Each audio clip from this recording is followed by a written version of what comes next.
तो भैया और बहनों, आज हम पास्ट परफेक्ट कंटिन्यूस टेंस सीखेंगे। इस टेंस की पहचान क्या है? इस टेंस का प्रयोग उन कार्यों के लिए किया जाता है जो समय के साथ भूतकाल में जारी रहे थे, अर्थात वो कार्य पूर्ण नहीं हुए।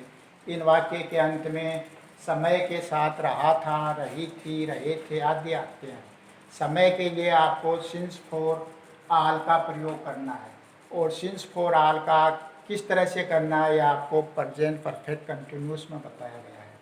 वाक्य की रचना हमेशा की तरह सब्जेक्ट, इसमें हेल्पिंग वर्ब है हैड बीन, और वर्ब के साथ ING, object. Since for all में से आपको एक का ही प्रयोग करना है। पीरियड ऑफ टाइम के लिए for, period period point of time के लिए सिंस, और आल के लिए पूरे समय के लिए आल का प्रयोग करना है। जैसे वह सुबह से पुस्तक पढ़ रहा था, तो he had been reading a book since morning. Ram 2 घंटे से क्रिकेट खेल रहा था। Ram had been playing cricket for 2 hours. वे 9 बजे से झगड़ रहे थे। They had been quarrelling since 9 o'clock। तो बजे बजे आ जाता है तो आपको सिंस का प्रयोग करना है। घंटा आता है तो आपको फोर का प्रयोग करना है। बच्चे सुबह से टीवी देख रहे थे। Children had been watching TV since morning. Negative वाक्य में आपको हेल्पिंग वर्ब के बाद नोट लगाना है, तो हेल्पिंग वर्ब यहाँ हैड है, इसके बाद नोट का प्रयोग करना है, यानी हैड बीन के बीच में नोट आएगा। वह सोमवार से गृह कार्य नहीं कर रहा था। He had not been doing homework since Monday.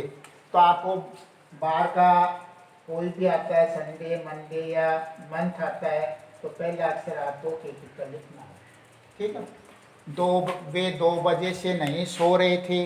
They had not been sleeping since 2 o'clock। Ram मंगलवार से विद्यालय नहीं आ रहा था, तो Ram had not been coming to school since Tuesday. हम आधे घंटे से बातें नहीं कर रहे थे, तो we had not been talking for half an our.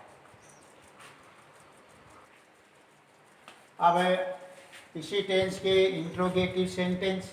तो इंट्रोगेटिव सेंटेंस के लिए अगर वाक्य के शुरू में क्या आता है तो आपको हेल्पिंग वर्ब से पर्सन बनाना है। बीच में क्या, क्यों, कहाँ आता है तो आपको वह वर्ड का प्रयोग करना है।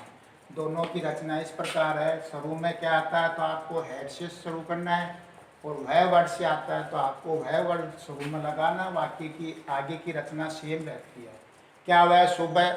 क्या सुबह से वर्षा हो रही थी, तो had it been raining since morning. क्योंकि इसमें आप सब्जेक्ट नहीं है, इसलिए आपको इट का प्रयोग करना है। क्या वह बच्चा 1 घंटे से रो रहा था, तो वह बच्चा एक निश्चित हो गया, इसलिए आपको द का प्रयोग करना है। Had the child been reading for an hour. तुम 2 घंटे से क्या कर रहे थे? What had you been doing for 2 hours?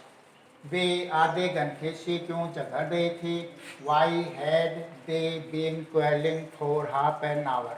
तो ये पर्सनवाचक वाक्य की रचना है।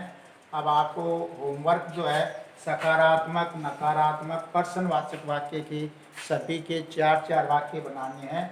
और कोई आपको प्रॉब्लम हो तो फ़ोन से बात मेरे से कर सकते हो।